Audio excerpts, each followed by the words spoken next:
You're listening to the Economics and Country Risk podcast from S&P Global Market Intelligence.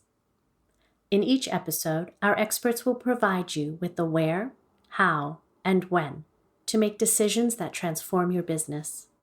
Cars, steel, semiconductors, appliances, pharmaceuticals. More products are being made in Mexico for the U.S. market, a trend known as nearshoring.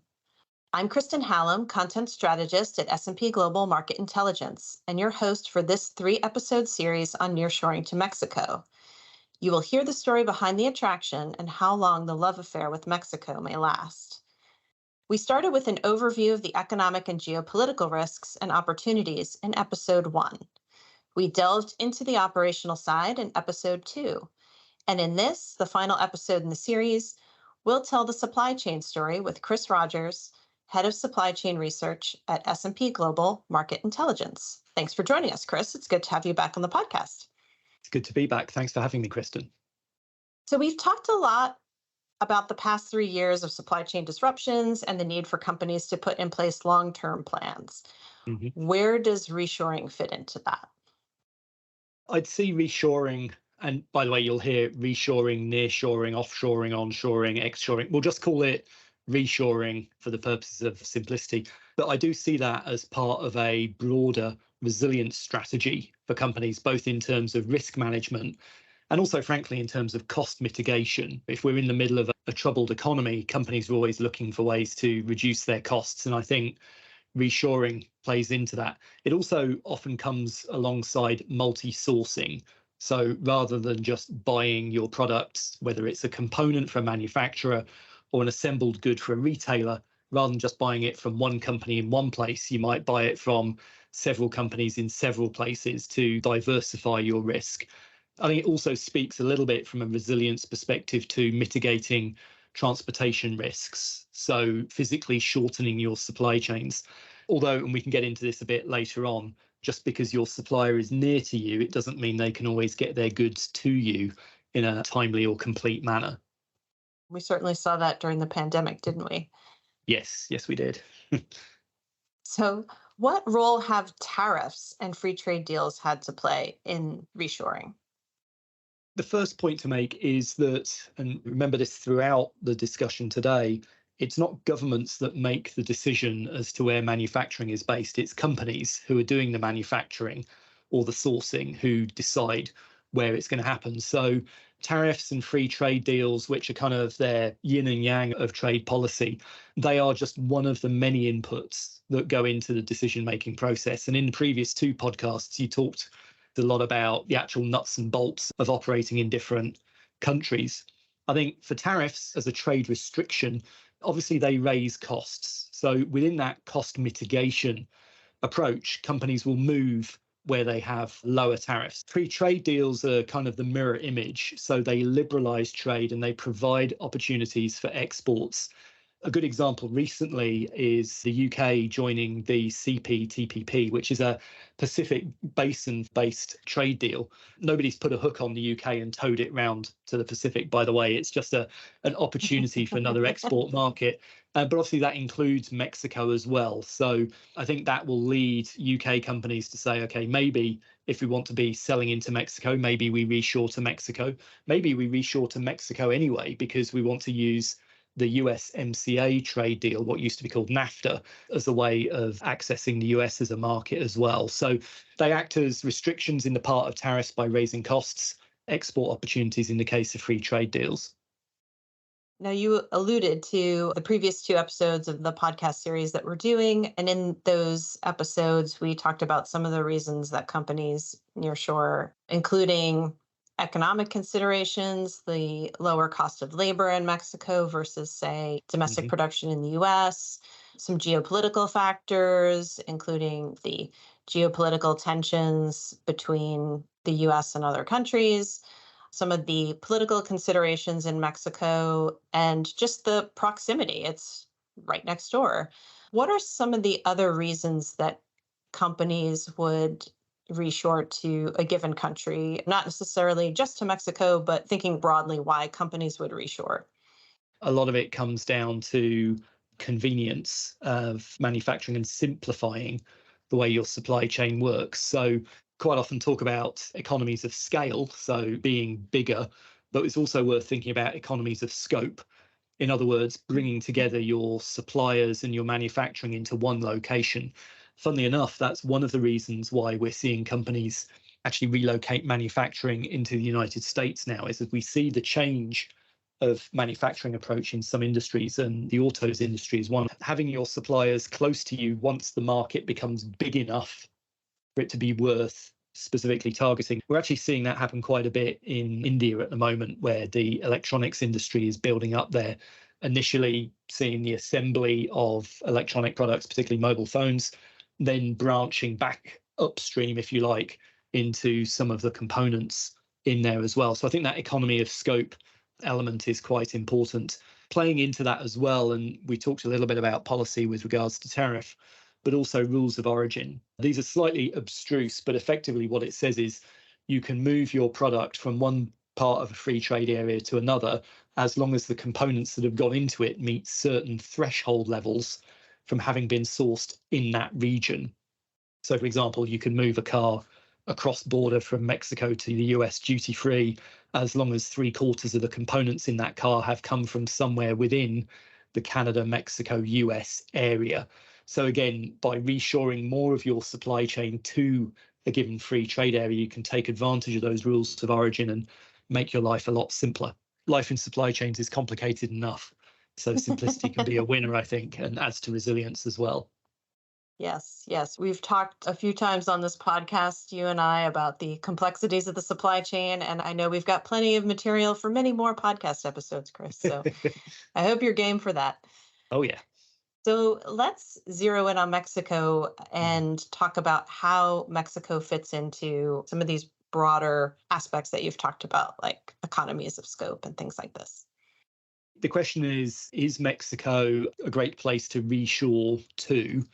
I think it's got a lot going for it. I think the first point is that it's actually quite open economy in terms of its trade deal membership. So it already has trade deals with countries that account for over 90% of its export partners. Right. So as a jigsaw piece, when you're trying to put together these different trade deals, then actually I mentioned rules of origin. Being in Mexico gives you kind of rules of origin access to a lot of different trade areas. Clearly, proximity to the US and frankly put Latin America more broadly as major consuming markets is clearly very helpful, particularly for final assembly. A lot of products that we buy have got a lot of air in them or are very bulky. And so being close can help. I think when you talk about that labor cost element, I know you've covered it in a previous podcast, but its labor costs are lower than mainland China, although it is higher than other countries, particularly I'd say Vietnam and some of the ASEAN countries. So it's cheaper, not the cheapest, but that's only part of the matrix of decision making. I mentioned economies of scope, so being integrated deeply into supply chains. I think clearly it's very much in that position in the assembly of electronics, in the assembly of what I call old school autos, so petrol or gasoline, I should say, powered vehicles. Its supply chains there are very well integrated, although much less so in electric vehicles, much less so in terms of some of the upstream electronics around microchips, for example, where there's a lot of debate at the moment about security of supply. Clearly, going to Mexico obviates a lot of the geopolitical risk, but obviously both Mexico and the US have elections next year. So strike through the geo, you've still got political risk. I would also say that the operational risk side is challenging in some areas. Business regulation implementation, cargo theft has been an issue. And one of the ironies of the USMCA trade deal is that it actually requires stricter implementation of labor laws.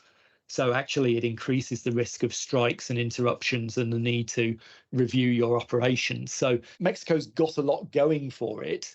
And certainly that's allowed it to build a significant manufacturing base. But there's questions about whether it's still going to be fit for purpose for the coming years. I would encourage our listeners to tune into episode 2 of the series, where we talk a bit about some of those operational issues you just raised, including like the labor and the risk of strikes and protests, as well as some of the political considerations between the national government and the state governments in Mexico. Mm. So, Chris, who are Mexico's main competitors for reshoring investment? Yeah, so I think there's the obvious ones, right? The ASEAN markets, particularly Vietnam, as I mentioned, it's got lower labor costs, lower operational risk. I think some of the global multinationals based in Asia and particularly mainland China have preferred to set up in those countries, particularly Vietnam, not necessarily just to supply the US, but also to supply Europe, to supply growth markets in Asia. So Mexico's proximity to US and Canada is an advantage on the one hand, but a disadvantage on the other because it's maybe not necessarily seen as being a base for global export manufacturing. I think a lot of Central and South American countries have got lower labor costs than Mexico. They have higher operational risks again, and many of them members of as many free trade areas. So that kind of rules of origin pickup that Mexico can bring, they maybe don't have. So what we've seen there is that in some labor intensive products, for example, around apparel, maybe Mexico's lost ground to places like Honduras and Guatemala. So those are competitors in some areas. One major competitor that Mexico has to compete with for reshoring investments is the United States. Because as we see a move towards a desire in the US and in Europe to bring back manufacturing jobs, particularly around the green economy, around electrification of vehicles, around renewables, around securing critical minerals, semiconductor supply chains. This is all money that's being thrown out by the US government. Now, some of those subsidies and so on are eligible for products from free trade area partners, so that's good for Mexico. But big chunks of that financing are designed to encourage production of materials and manufacturing in the United States. So I'd actually see the US as being a fairly major competitor for Mexico in that regard. Very interesting. Almost reminds me of that horror movie trope, the call is coming from inside the house. So Yeah, exactly. Don't go in the interesting. basement of your supply chain, that's for sure. We'll have to do the Halloween supply chain podcast at some stage. That can be a lot of fun. That could be a lot of fun. Let's pencil that in. So, what's the current shape of trade between the US and Mexico, and how might that change in the future?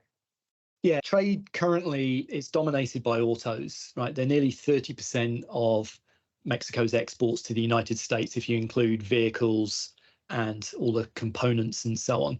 If we then look at consumer electricals and electronics, you mentioned home appliances at the top of the call, they are around another 10% or so of the exports. You then got food products, including beer and cookies and all that kind of stuff. And then you got energy, including electricity and so on. So very much skewed at the moment towards manufactured goods. The area I'd probably worry about where there's the potential for change is the automotive industry specifically. Mexico's already a significant provider to the US. There's probably not a lot of room for growth in traditional autos there. It has expanded quite a bit recently, but it does, as I mentioned earlier, seem to be behind the curve a little bit in some aspects of electrification. I'm guessing you probably covered this with other folks, but labor costs have also been growing pretty quickly as well. Yes. And so that cost advantage that Mexico's had in the past is eroding. And so cheaper labor for labor intensive products, particularly around apparel, but even assembled goods, may drift away from Mexico towards maybe the ASEAN countries or even elsewhere in Latin America. So none of these things change quickly. I remember back when we were looking at the US elections going into 2016 and discussions about a more hawkish trade policy. There were discussions about reshoring and what might happen to Mexico's trade relations with the US back then. And those changes that were started then are still playing out now. These things take years to work through.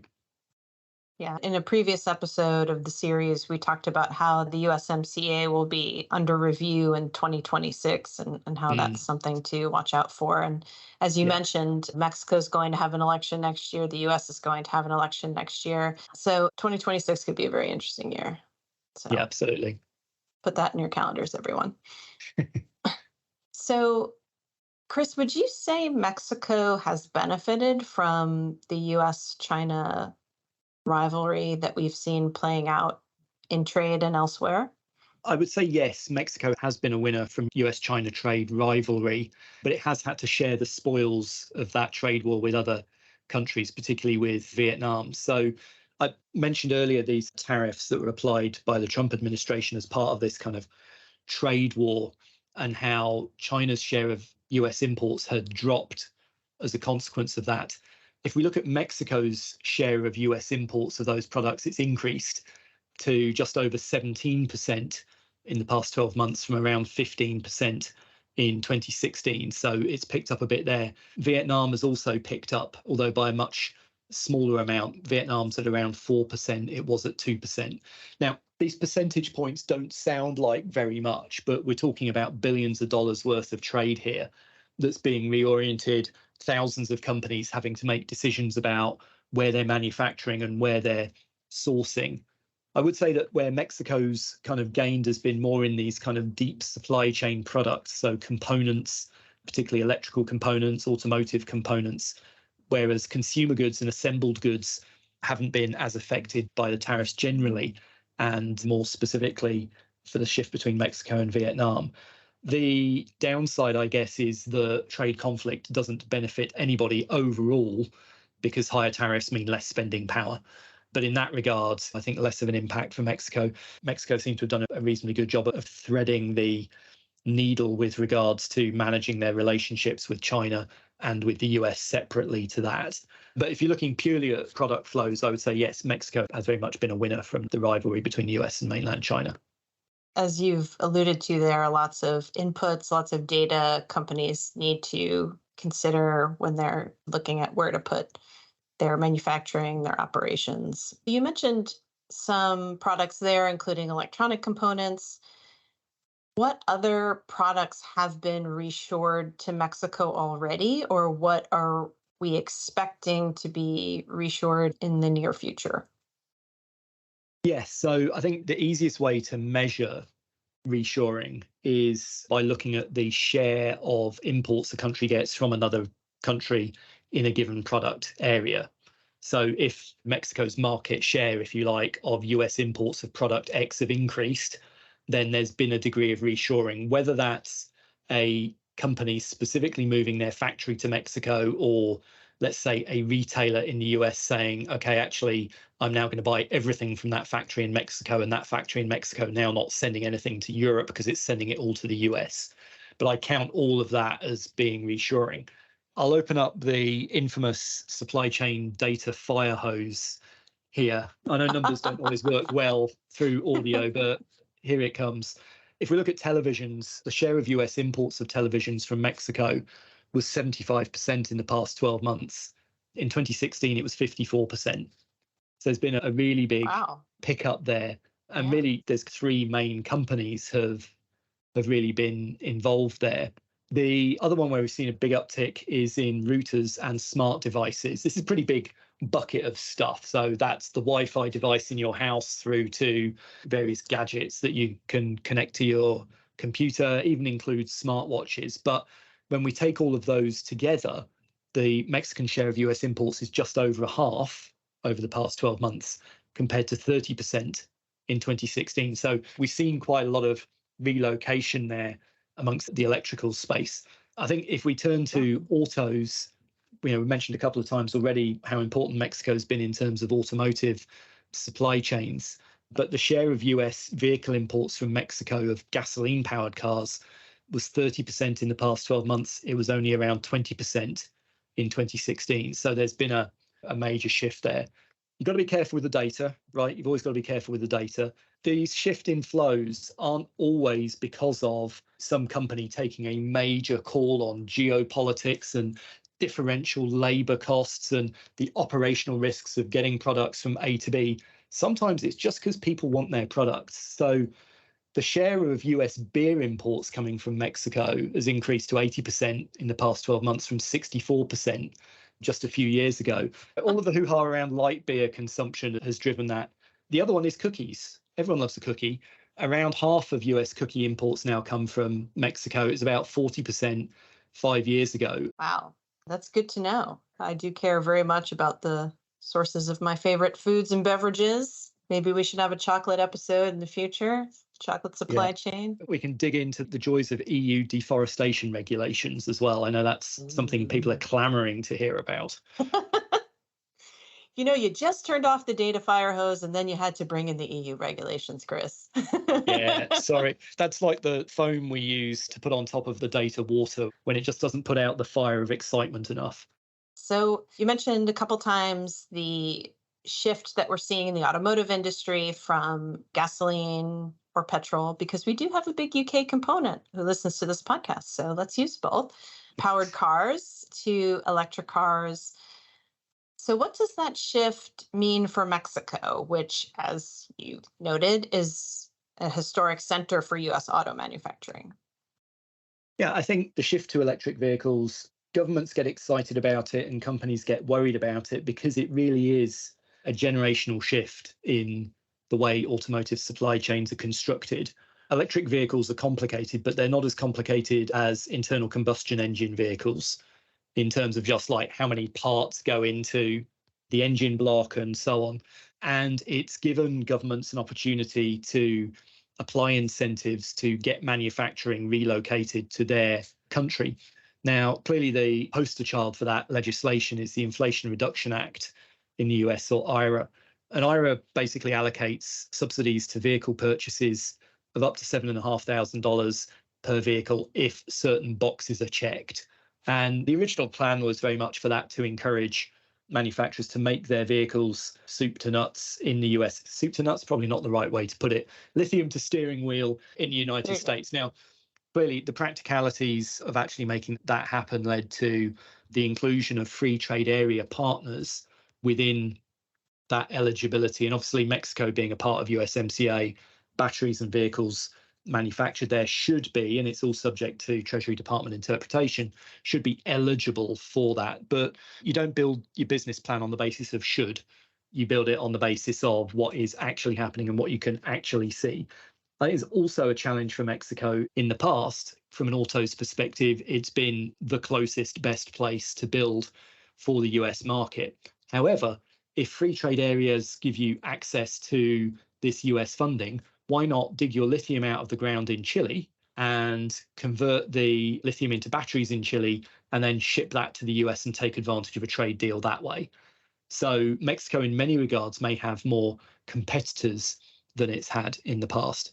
I think a bigger question as well is whether Mexico can move beyond being a factory for the US and be a factory for the rest of the world. There is an opportunity to do that in autos as we go through this shift to electric vehicles. And we've already seen both Ford and GM have started producing electric vehicles in Mexico. But it's very early days in that process. There's a lot at stake for the Mexican government and the Mexican people in getting that shift right. The electrification of the automotive industry is moving very quickly. One to watch there. So, Chris, we have covered a lot of ground, as usual, when you're on the podcast. Do you have one or two top takeaways for our listeners today? Yeah, so I think the key takeaways are reshoring is a global thing, and it's enacted by companies bringing together a lot of different variables into their business decision, everything from geopolitics and tariffs through to the labor costs and operational risks involved, the potential for economies of scope. Mexico checks a lot of those boxes, which is why it's become such a center for reshoring for supply into the United States. However, past performance is no guarantee of the future, and Mexico faces a lot of competitors, not just the ASEAN countries or Latin America, but the US itself. And it's got to make sure it's got the policies in place and the attractiveness for business in place to make sure that it can be as successful in the next 20 years as it's been in the past 20 years in being that reshoring location of choice. Right. Well, thanks, Chris, for sharing your insights with us today. And that concludes our series on nearshoring to Mexico. Tell us what you want to hear about next on the Economics and Country Risk podcast, and join us next week when we continue delving into the big themes in 2023. Thank you for listening to the Economics and Country Risk podcast. Connect with us on LinkedIn and Twitter, and don't forget to subscribe to the podcast so you never miss an episode.